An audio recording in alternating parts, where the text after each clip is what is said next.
Life is a war. నువ్వు ఒంటరిగా ఉన్నా, నీ చుట్టూ మనుషులున్నా, నీ పోరాటం నువ్వే చెయ్యాలి.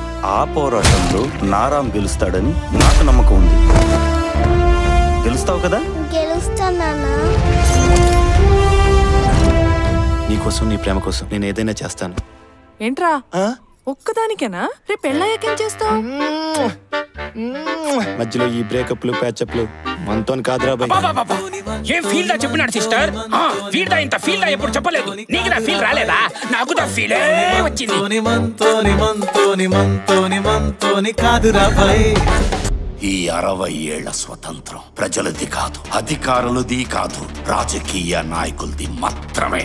మీరు అప్పుడు బానిసలే, ఇప్పుడు బానిసలే, ఎప్పటికీ బానిసలే. తాత, తండ్రి, కొడుకు, కోడలు, మనవడు, మనవరాలు ఆల్రెడీ తట్టబుట్టా సర్దేసుకున్నారు. ఇకపై అయితే రామరాజ్యం లేదంటే ప్రజల రాజ్యం. మధ్యలో ఈ కుటుంబాలు, వారసత్వాలు మనతో కాదు రాబాయ్.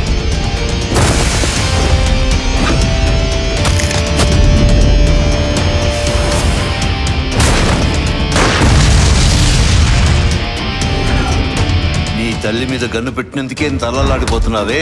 దేశంలో ఎక్కడ పడితే అక్కడ బాంబులు పెట్టారు. ఎంతమంది తల్లులు పిల్లల్ని పోగొట్టుకున్నారు, ఎంతమంది పిల్లలకి తల్లులు లేకుండా పోయారు. దేశాన్ని ప్రేమించడం, ఇస్లాంని పాటించడం ఒక్కటే నమ్మే కోట్లాది మంది ముస్లింస్ లో నేను ఒకటి. మీ హిందుస్థానీ కాఫీలు చంపడానికే ఆ దేవుడు మమ్మల్ని పుట్టించారా?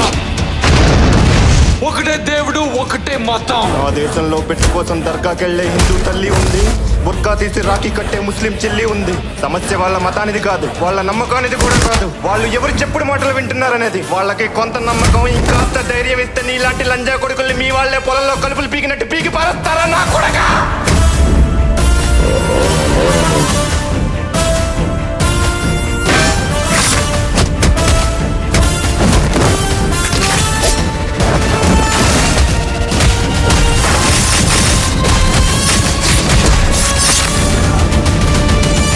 దేశాన్ని ప్రేమిస్తే ఇచ్చి పడేయాలా, లేదంటే చచ్చిపోవాలా? ఈ మధ్యలో నీ మతం, నా మతం, నీ దేవుడు, నా దేవుడు గిమ్మొచ్చటం అంతా కాదురా బాయ్.